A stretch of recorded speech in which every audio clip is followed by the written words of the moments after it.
வணக்கம் சார். வணக்கம் சார், செங்கோட்டையன் அவர்கள் டிவிகே கட்சியில் போய்ட்டு இணைஞ்சிட்டோடனே நிறைய விமர்சனங்கள் வருது. ஏன்னா இப்போ தான் அவர் நிறைய ஊழல் பண்ணதாகவும் பல சம்பவங்கள் அவர் மேலே தவறு இருக்குதான் சொல்கிறாங்க. ஏன்னா நீங்கள் தான் அன்னைக்கு பேட்டியில் பார்த்தீங்கன்னா போக்குவரத்து துறையில் முதல் ஊழல் பண்ணது அவர் தான். நாங்கள் இதை பற்றி அவர் தான் ஊழல் எப்படிலாம், அதாவது ஒரு பெரிய தலைமைக்கு பெரிய மீட்டிங்லாம் செய்யணுன்னா பணம் வேணும். அப்போ என்ன நினைக்கிறாங்கன்னா, இவங்க ஊழல் பண்ணுறாங்க, ஒரு கார்ப்பரேட்டரோட துணையோடு செஞ்சு செய்கிறாங்க.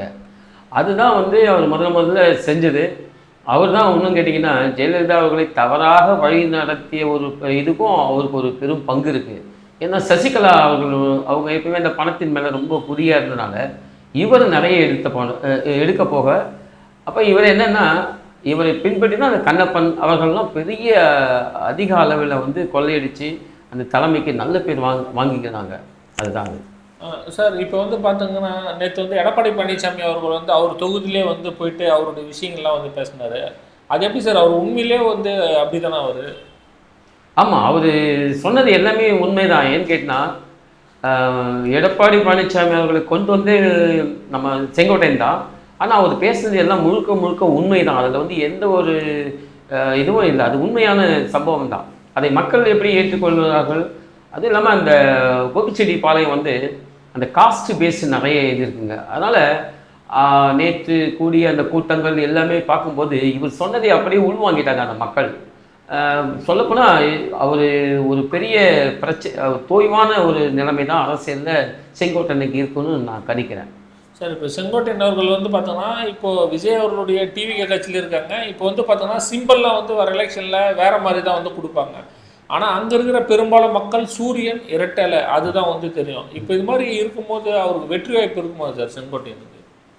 கண்டிப்பாக இல்லை. நான் நிறைய எங்கள் கட்சி சார்பாக நிறைய வேலை செஞ்சுருக்கோம். இந்த இரட்டை இலை என்பது உள்ளுக்குள்ளே எல்லாருடைய ரத்தத்திலையும் கலந்து விட்ட ஒரு சின்னமாக இருக்குது. இப்போ பாருங்கள், பிஸ்கெட் போய் கேட்குறீங்க ஒரு கடையிலன்னா, அது பழைய ஒரு பிரிட்டானியா பிஸ்கெட்னு கேட்போம். அதே மாதிரி ஒரு துணி துவைக்க ஒரு பவுடர் வேணும்னு கேட்டிங்கன்னா சர்ஃப் பவுடர்னு கேட்டோம். அதை தாண்டி 10 கம்பெனிகள் வந்து விட்டது. இது மாதிரியான ஒரு நிலைமை தான் நம்ம அரசியல்லையும். இது இரட்டை இலை சூரியன் அப்படி தான் இருக்குது. சூரியனை பற்றி இப்போ நிறைய ஆளும் கட்சியாக இருக்கிறதுனால மக்களிடம், பெரும்பான்மையான மக்களிடம் இது தேவையில்லை இந்த கட்சி அப்படின்னு சொல்கிறாங்க. அது மட்டும் இல்லாமல் நேற்று எடப்பாடி பழனிசாமி நிறைய விஷயங்கள் எடுத்தார். அதில் சொத்து வரி இப்போ எல்லாமே பாதிக்கப்பட்டு உள்ளது. பார்த்தீங்கன்னா சொத்து வரி கடைகளுக்கு பதிலாக 115%. உலகத்தில் எங்கேயுமே எந்த அரசியல் நகர்வுகளும் இப்படி ஆனதே கிடையாது. இது ஒரு பெரும் பாதிப்பு அவர் எடுத்துட்டார். இன்னும் குறிப்பாக சொல்லப்போனால் ஜெயலலிதா கலைஞர் இவங்கெல்லாம் நிறைய நாள் அது ஏற்றவே இல்லை. அந்த அப்படியே தான் இருந்தது. ஆனாலும் இவர் போய் 115% எடுத்துட்டார். இது கண்டிப்பாக மக்களிடம் எல்லாரிடமும் அது பிரதிபலிக்கும். பொதுவாக அந்த ஓட்டு போடுறவங்கலாம் பார்த்தீங்கன்னா, அந்த சொந்த வீடு இருக்கவங்கலாம் ஓட்டு போடவே மாட்டாங்க. ஆனால் இப்போ அவங்கெல்லாம் போய் அவங்களுடைய ரைட்ஸை காட்டுவாங்க, அவங்களுடைய எதிர்ப்பை காட்டுவாங்க. அப்புறம் மின்சார வாரியம் சொன்னாங்க, மாதம் கணக்கு எடுக்கிறேன்னு சொன்னார். அவர் எடுக்கலை. அப்போ மின்சாரம் பார்த்தீங்கன்னா இப்போ எல்லா வீடுகளையும் நம்ம எல்லாமே பழைய டியூப் லைட்டுன்னா 40 வாட்ஸ் யூஸ் பண்ணலாம். இப்போ எல்லாமே 20 வாட்ஸு 15 வாட்ஸு தான் நம்ம எல்இடிக்கு மாற்றிட்டோம். ஆனால் நம்மளுடைய அந்த மின்சார செலவுகள் எல்லாம் பார்த்தீங்கன்னா 100 மடங்கு 500 மடங்கு ஏறிடுச்சு. அப்போ யார் இதில் லாபம் அடைகிறார்கள் அப்படி பார்க்கும்போது ஒரு பெரிய ஒரு கூட்டங்கள் திமுக அரசை கை காட்டுது. அதற்கான நிறைய அது இன்னொரு நிகழ்வுலையும் சொல்லலாம். இதை யார் ஏற்றுனாங்க, இதனால் எந்த அளவுக்கு இந்த திமுக அரசாங்கம் அதாவது அவங்க எல்லாம் ஆதாயமாக இருந்தார்கள் என்பதையும் சொல்ல முடியும். சார், இப்போ செங்கோட்டையன் அவர்கள் விஜய் அவர்கள் கட்சியில் இணைஞ்சிட்டோன்னே பார்த்தோங்கன்னா நேராக போய்ட்டு அண்ணாவுக்கும் மாலை போடுறது சரி. அதுனா சார் ஜெயலலிதா அவர்களுக்கும் மாலை போடுறாரு. அங்கே கட் அவுட்லாம் பார்த்தீங்கன்னா எம்ஜிஆர் போகப்படும், ஜெயலலிதா போகப்படலாம். இது எப்படி சார் அவங்க இந்த கட்சியில் ஒத்துக்கிறாங்க? கண்டிப்பாக இதை விஜய் ஒத்துக்க மாட்டார். ஏன்னு கேட்டால், விஜய் என்பவர் ஒரு முன்னணி நடிகர். அவர் ரஜினிகாந்துக்கு டஃப் கொடுத்து வந்திருக்காரு. சாதாரண ஒரு விஷயம் இல்லை. அதனுடைய பிரதிபலிப்பு மக்களிடம் இருக்குது. இப்போ இவர் பழைய ஸ்டைலில் அந்த மாதிரி இந்த மெரினா சுடுகாட்டுக்கு போய் எல்லாம் செய்கிறது மக்கள் கண்டிப்பாக வரவேற்க மாட்டாங்க. ஒரு காலகட்டத்தில் விஜயாகவே இவர் ஓரங்கட்டப்படுவார். அதுதான் என்னுடைய கணிப்பு. இல்லை சார், அது பயன்படுத்துறதுக்கான அதான் இவங்க கட்சிக்காரங்கிட்ட கேட்டால் இது மாதிரி ஜெயலலிதா அவர்கள் புகைப்படம், எம்ஜிஆர் புகைப்படம்லாம் இப்போ இதெல்லாம் போய் என்ன அதுக்கு ஒன்றும் பிரச்சனை இல்லைன்றாங்க. அப்புறம் எப்படி சார் அந்த கொள்கை கோட்பாடுலாம் என்ன ஆகும் அந்த டிவிக்கு? இது விஜய் அவர்களுக்கு பெரிய பின்னடைவு. இப்போ எல்லா இளைஞர்களும் போகிறது என்னன்னா, இன்றைக்கி சமூக ஊடகங்கள் மூலம் எல்லாத்தையும் பார்க்குறாங்க. எது தப்பு, எது கமிஷன் அடிக்கிறாங்க, எல்லாமே தெரியுது. இந்த நிலைமையில போய் திரும்பவும் அந்த பழைய லெவலுக்கு போகிறது வந்து இவர்களுக்கு பின்னடைவு. இது வந்து உண்மையிலே சொன்னால் இது ஒரு தற்கொலைக்கு சமம் விஜய் எடுத்தது இந்த முடிவு. இப்போ செங்கோட்டையனுடைய இப்போ ஒரு தேர்தலில் எப்படி சார் இருக்கும் அந்த தொகுதியோட முடிவு, மக்களோட முடிவு எப்படி இருக்கு? ஏன்னா நீங்கள் அந்த தொகுதியில் வந்து ஏற்கனவே வந்து எலெக்ஷன் ஒர்க்லாம் பண்ணிருங்க, எப்படி சார் இருக்கும்?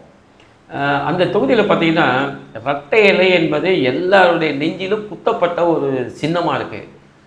இவர் வந்து பணத்தை வந்து மக்களுக்காக செலவு பண்ணுற ஆளே கிடையாது. அந்த மக்களுக்கும் நிறைய விஷயங்கள் செய்யலைன்றதெல்லாம் நாங்கள் பார்த்துருக்கோம், போன எலெக்ஷன்லாம் பார்த்துருக்கோம். இவர் மேலே எதுவுமே கிடையாது. இவர் வந்து ஒரு கஞ்சன், இவர் வந்து 10 பைசா கொடுக்க மாட்டார் அப்படின்னு. ஆனால் அந்த பக்கம் பார்த்தீங்கன்னா எஸ்பி வேலுமணி நல்லா காசெல்லாம் மக்களுக்கு கொடுத்துட்டு வீட்டுக்கு வரவனுக்கு பத்திரிகை கொடுக்குறவன், செத்து போன வீட்டுக்கு போகிறது, இதெல்லாம் முன்னணியில் இருக்கிறது எஸ்பி வேலுமணி.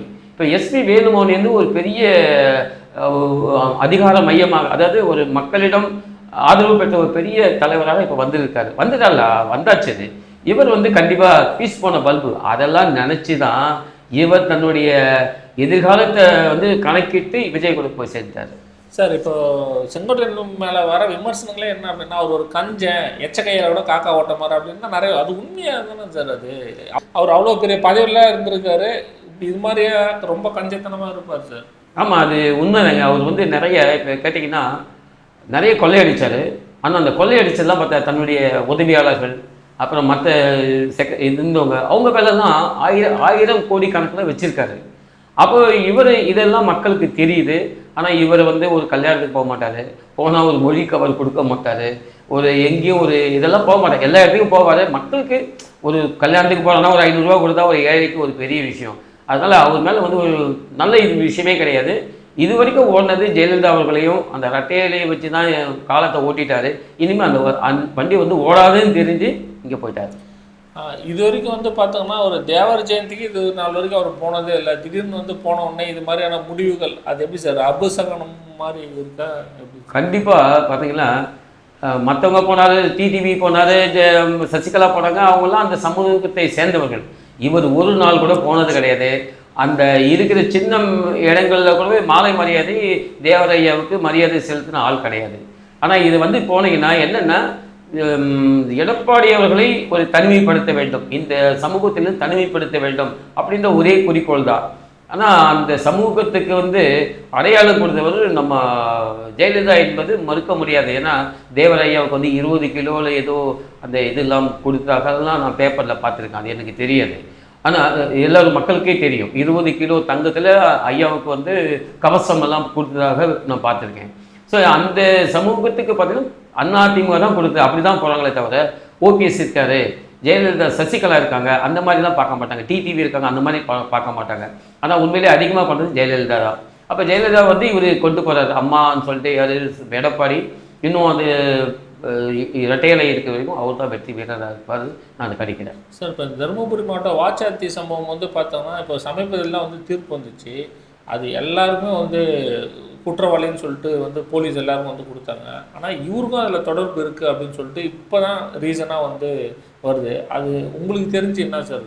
சார் அது வந்து அந்த வாச்சாத்தி சம்பவம் நடந்த பின்னாடி அந்த எலெக்ஷன்லேயும் இவர் தோற்கடிக்கப்படுகிறார். அதே மாதிரி பர்கூர் தொகுதியில் சேம் டைம் ஜெயலலிதாவும் தோற்கடிக்கப்படுகிறார். அந்த டைமில் தான், அதே டைமில் தான் இருக்குது. அது காரணம்னா அந்த வீரப்பனுடைய சம்பவம், இந்த வாச்சாத்தி சம்பவங்கள் அது பிரதிபலிச்சது. அதுக்கப்புறம் என்னாச்சுன்னா இவங்க கோர்ட்டுக்கு போகிறாங்க, நிறைய ஹெல்ப்லாம் பண்ணாங்க. அதுக்கப்புறம் இந்த சம்பவத்தினுடைய ஆணிவேர் யார், செங்கோட்டையன் என்பதை அவங்க கொஞ்சம் புரிஞ்சுக்கிறாங்க ஜெயலலிதா. அப்போ தான் அவங்க கோர்ட்டுக்கு இந்த மக்களுக்கு கொஞ்சம் இணக்கமாக போகிறாங்க. அதனால அந்த மக்கள் அப்படியே கொஞ்சம் சைலண்ட் ஆகிட்டாங்க அந்த நேரத்தில். அது மட்டும் இல்லாமல் நிறைய இடங்களில் வந்து அவங்களுக்கு உயர்நீதிமன்றம் கூட அவங்களுக்கு நஷ்டீடு கொடுக்கணும் அப்படின்னு சொன்னதை அதை இன்னமும் இந்த திமுக அரசாங்கம் தரலன்னு இன்னும் அந்த மக்களுக்கு வேற தெரியுது. இதெல்லாம் ப்ளஸ் பாயிண்ட்டாக வந்து எடப்பாடிக்கு போகக்கூடிய ஒரு சூழ்நிலை. இப்போ அந்த வாச்சாத்தி சம்பவத்துக்கு பிறகு தான் ஒரு தொகுதியாக மாறுறாரா சார்? இல்லை, அவர் முதல்ல வந்து சத்தியமங்கலத்தை நின்னார் ஃபஸ்ட்டு. அதுக்கப்புறம் கோபிச்செட்டிப்பாளையம் தான். இருந்தாலும் அந்த மக்களுக்கு தெரியும். இப்போ நம்மெல்லாம் பேப்பர் பார்க்குறோம், பட் அவங்கெல்லாம் நேரடியாக பார்க்குறாங்க. வீரப்பனை பற்றியும் வாச்சாத்தியில் இது பண்ணி ஒரு கிராமமாக அந்த கற்பழிக்கப்பட்டது என்ற சம்பவங்கள்லாம் நிறைய நம்ம கேள்விப்படுறோம். ஆக்சுவலி இப்போ விடுதலை திரைப்படத்துல கூட அந்த காட்சிகள் வந்து நிறைய வந்திருக்கு. ஆனா எங்களுக்கு கிடைத்த இது வந்து பாத்தீங்கன்னா ஒரு ஆயிரக்கணக்கான பேர். ஆனா இப்ப கோர்ட்ல இருக்குது கொஞ்சம் பேர் தான். எத்தனை பேர் வந்து சொல்லுவாங்க என்ன இவர் கற்பழிச்சாருன்னா, அந்த அம்மா சின்ன ஒரு 18 வயசு பொண்ணு கற்பழிச்சாங்க வந்து சொன்னா அந்த பொண்ணுக்கு ஒரு வாழ்க்கை கிடைக்குமா? இது மாதிரியான சமூக பிரச்சனைகள் எல்லாம் அடங்கி போச்சு. இப்போ ஒரு தேர்தலுக்கு பிறகு இவருடைய அரசியல் வாழ்க்கை என்னவா சார் செங்கோட்டையன்? கண்டிப்பா அவர் வந்து எத்தனையோ சார் இப்போ ஒன்று சொல்லப்போனால் அவங்க மாவட்டத்திலேருந்து நம்ம முடக்குறிச்சி சுப்புலட்சுமி ஜெகதீஷன் இருந்தாங்க. அவர் எம்ஜிஆரால் கொண்டு வரப்பட்டாங்க. அவங்க அதிமுகலேருந்து திமுகவுக்கு போனாங்க. திமுகவிலேருந்து வந்தாங்க. சில விஷயங்கள் அவங்களுக்கு பிடிக்கல போயிட்டாங்க. ஆனால் இவரையே இத்தனை கோடி ரூபாய் எல்லாம் அடித்து எல்லாம் வச்சுருந்து அந்த மக்களுக்கு ஏதாவது செய்யலாம், இன்னும் அரசியல் வாழ்க்கையை இது பண்ணுறாரு. கண்டிப்பாக இவர் வந்து விஜயாலேயே துரத்தப்படுவார். நான் விஜய் வந்து ஒரு சினிமாக்காரர். அவர் படம் ஓடினா தான் அந்த டிஸ்ட்ரிபியூட்டர்கிட்ட அடுத்த படம் கொடுப்பாங்க. அந்த படம் ஓடனா டிஸ்ட்ரிபியூட்டர் தூக்கி போட்டுருவாங்க. இது நம்ம எல்லாருக்கும் தெரிந்தது. கண்டிப்பாக அங்கே ரொம்ப நாளைக்கு அவர் இருக்க மாட்டார். உங்கள் கருத்துக்களுக்கு நன்றி சார். நன்றி.